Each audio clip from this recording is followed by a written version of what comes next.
Hey y'all, it's Ashley Bookishrealm and I'm back with another video. So today, as you can see from the title of this video, I am going to be talking a little bit about books that scare me and intimidate me. And I feel like I've done this video before, but I thought that I would do it again because I feel like my thoughts and opinions about what scares and intimidates me has changed throughout the years. So yes, I have a stack of about 8 books here that I'm gonna talk a little bit about. And we're gonna dig into why I have these fears and these emotions. But before we get started, I would like to thank Book of the Month for sponsoring this video. So if you didn't know, Book of the Month is a super popular and fast-growing online book service, and their aim is to help readers find new authors and books that they love so that they could spend more time reading and less time doing research.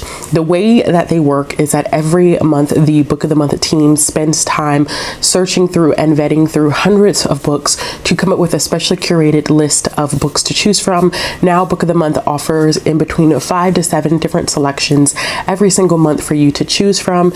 And these books are new and emerging authors. Sometimes they are even newly released titles. So that does mean that there are some points that we do get to have access to materials before they even release, which I think is really, really cool. One of my favorite things about Book of the Month is that they offer such a wide variety, not only in terms of their authors, but also in terms of the genres. So if you like historical fiction, you like fantasy, you like sci-fi, you like romance, you like nonfiction, there literally is something for everyone. Book of the Month also is risk-free. So if there's ever a month that you do not want to select a book, you can skip that month and you won't be charged for that month, which is really, really great. They also have the best prices for newly released hardcovers. If you're anything like me and you're balling on a budget, this is the best way to go. And so you can get the opportunity to get your first book this month for $9.99 by using the code Bookishrealm and using the link down below in the description box. I will leave both below for you to have access to in the description box, but remember that that code is a Bookishrealm.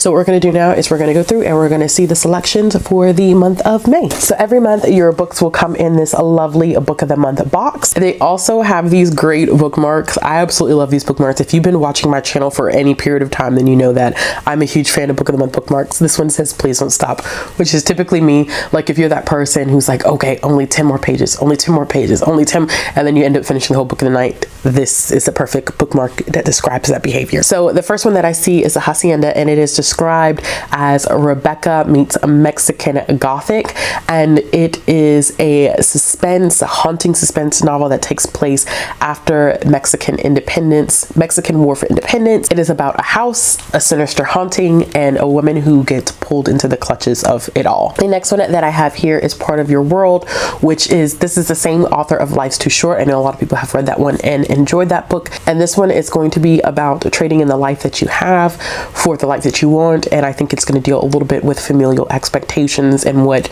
your family may want you to do, and then what you really want to do with your life. I absolutely love this cover. I think it's really, really gorgeous. The next one that I have here is Breathless, and this is a thriller. This one sounds really, really interesting.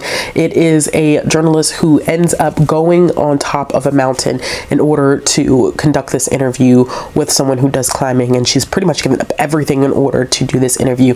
And then somebody ends up dying and people think it's a freak accident, but she has this feeling that it's something else, and then a second climber ends up dying. So this is probably going to be one of those like whodunit thriller, fast paced. I've never read any book that's been set in the mountains before, so this sounds really intriguing. The next one that I have is Yerba Buena, and this one is following 2 women who come from 2 tumultuous kinds of pasts. They make some decisions that I think neither one of them are really, really proud of. They end up meeting and they have this connection, but then their past starts to catch up with them, and it is kind of one of those stories where it's like, you know, are they going to let it tear them apart, or are they going to fight to stay together? So I absolutely love this cover too. I have not seen anyone read this one yet, so I'm interested to see what I'm going to think of it. So the next one that I have is Take My Hand, which is one that I'm really excited to read. It is a nurse's kind of journey of trying to fight for justice in post-segregation time in Alabama, and it takes place in the 1970s, and I am thrilled to pick this one up. And this one is Darling Girl, which I'm excited for this one too because it is a reimagining of Peter Pan where Peter Pan is not the good guy. Peter Pan is not this cute adventuring kid that we have seen in Peter Pan and a lot of Peter Pan adaptations. It's about a woman who has to go up against Peter Pan in order to save her daughter's life. Stupid excited for this one. So excited for this one. And if you didn't know, Book of the Month also has add-ons. So once you do your selection for the month, you can select up to 2 add-ons every single month. And they were kind enough to send us an add-on for this month. And it is Book of Night by Holly Black. I know a lot of people have heard about this one. I know a lot of people are excited to read this one. I've seen a lot of people reading this one. It is a modern dark fantasy and it has been compared to the works of Neil Gaiman and Erin Morgenstern. So if you're a fan of those authors, fan of Holly Black, definitely check this one out. All right, so thank you so much to Book of the Month for sponsoring this video. And now let's go ahead and dive into these books that I think intimidate the mess out of me. Some of these I think you'll be like, okay, that's pretty on par for Ashley. And then a couple of them I think you're going to be very, very surprised. So the first one's probably going to be very surprising. So this is City of Bones by Cassandra Clare.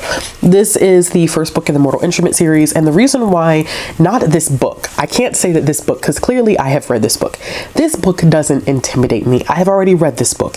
The world, the world that Cassandra Clare has created in the series does intimidate me because there are so many books. I think that lengthy series in general just really, really are hard for me to get a grasp on. And this one just has so many books. I mean, I think I have like the first wave, which is like the Mortal Instruments and the Infernal Devices. I have both of those series, but I have not made it past maybe like 3 or 4 of these books, reading them in publishing order, and that's because I'm intimidated by how long it's going to take me, and the books just keep getting bigger and bigger and bigger, and Cassandra Clare doesn't seem like she's going to let up on writing in this world, so I had to include that one on this list. The next one that I have here is The Salt Roads by Nella Hopkinson, and the reason why I included Nella Hopkinson on this list is because I feel like I don't have the intelligence level to grasp a lot of what Nella Hopkinson has written. I know that a lot of people adore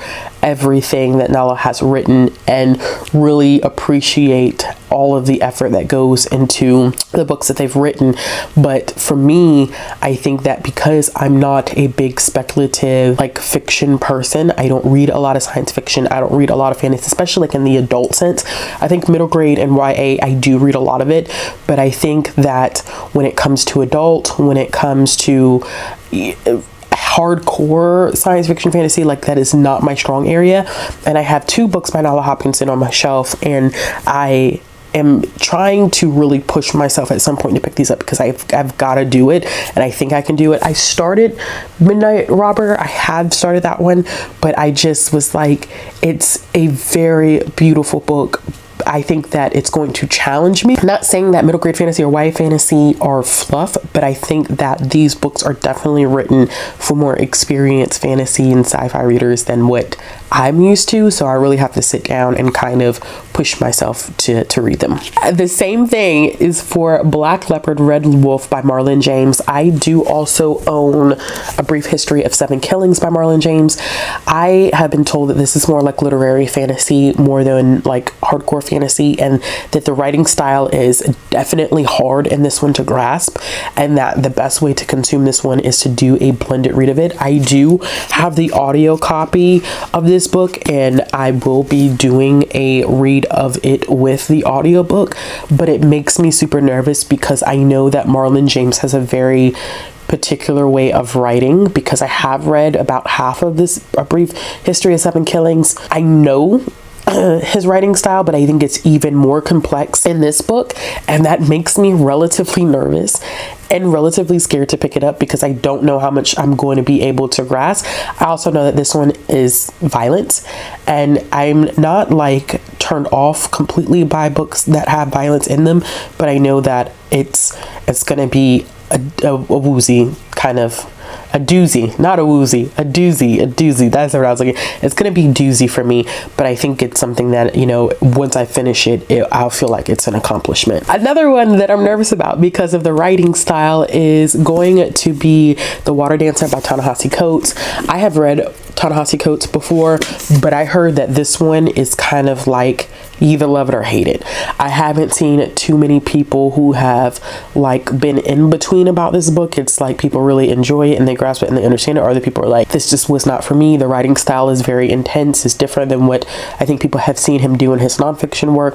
I don't know what genre this is particularly. I think it is fantastical in some ways, but I don't know if it's like a contemporary fantasy or not, which I struggle sometimes, no matter what the age categorization is. I struggle sometimes with contemporary fantasy. I don't know what it is. It's like I almost can't wrap my brain around it, because I'm like, it has to be either or. I think my brain wants it to be either or. It's like it either needs to be contemporary or it needs to be fantasy, but it can't be both. And so I greatly struggle with that. So with that being said, I'll be interested to see my thoughts and feelings on this one. This is another one where I think I'm gonna have to do a blended read in order to really be able to grasp what I'm reading. I'm gonna have to take my time and take it slow. You shouldn't be surprised by the next two, considering what I've said about adult fantasy and sci-fi. I have Malice by John Gwynne. I know that really hardcore adult fantasy readers definitely all have read Malice or are interested in reading Malice. I think that everybody that I know that reads adult fantasy has really enjoyed Malice, so that makes me excited. But once again, it is adult fantasy, which everyone knows I'm not an avid reader of adult fantasy, and I found that adult fantasy for me is very much so like I like political and military fantasy, and so I'm not sure if this one necessarily fits into that kind of like subgenre of fantasy, but I know that people that I do trust have enjoyed it. However, this baby is thick. I mean, the books that I've held up, like Black Leopard, Red Wolf, is also thick, but my goodness gracious, like, I know I read books that are this big. Okay, let's be honest, I do read books that are this big, but they're like contemporary or literary fiction, or they're romance, so it's easier for me to consume. This was a romance and it was 500 pages. I'd be like, okay, I could do that. But this is an adult fantasy book, and it just, the size, it feels like a brick. I know that it's going to be more difficult for me to read this one, but I get it. I will get to it. I will get to it. And the last fiction book that I have here is going to be Grace of Kings by Ken Liu. Tammy, please don't kill me if you watch this video. Tammy loves these books. But so Bree also was trying to read this one. Bree, I can't remember. I don't think you finished. And so I'm nervous because Bree was like, this is kind of for me. And I'm like, so that makes me nervous to read it, because two people whose reviews like I really, really trust are kind of like on polar opposites of the spectrum when it comes to this book. Although like I've seen a lot of people who have really, really enjoyed this one, but this is another one where it's thick. This one though, I think is military, so that's kind of a plus in my favor. But it's another thick one, and it's a part of a series. And so is Malice by John Gwynne. It's another one that's part of the series. And so series in general, let's just be honest here, series in general intimidate me. The bigger they are, the more I'm like, I don't finish series. If y'all have ever noticed, if you've watched me for a while, I start series and it takes me forever to finish, especially if it's something I've enjoyed, because I don't want to let the story go. But at some point it's like you've got to let the story go and end it and let it be.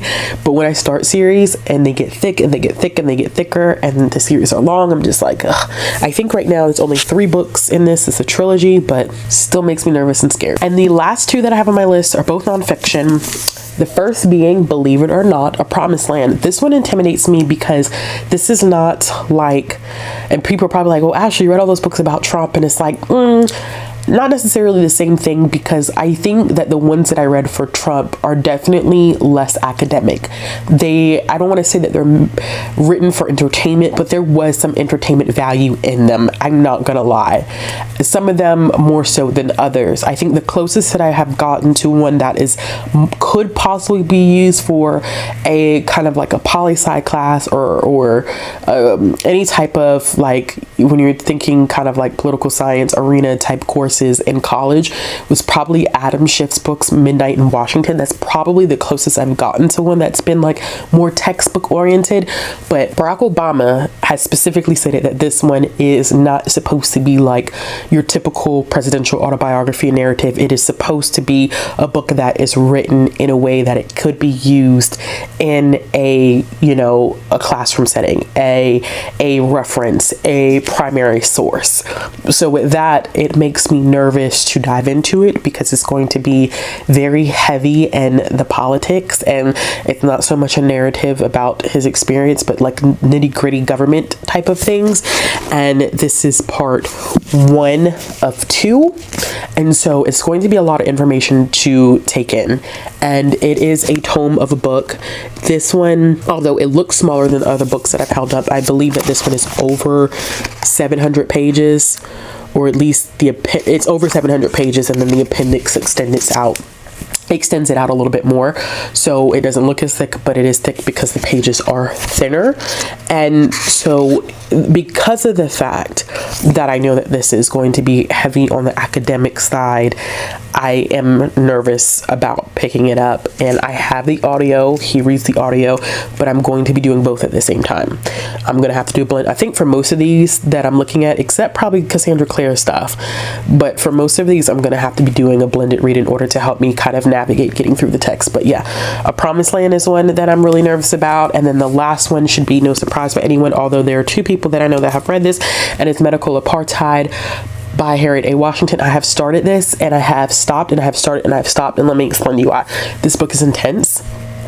Intense in a way that is just not very, I don't even know how to describe it, to be honest with you. It is graphic. The first couple of pages are about Dr. Sims, who did a lot of experimentation on Black women without anesthesia, which is why we have some of the gynecology resources that we have now in terms of tools that they use, and it's disturbing. And I also have had now a couple of experiences at the hands of medical professionals that do not make me feel comfortable. So this is not a triggering book for me, but I get kind of even like talking about it. It's going to be tough for me, and it scares me because this is stuff that still happens today.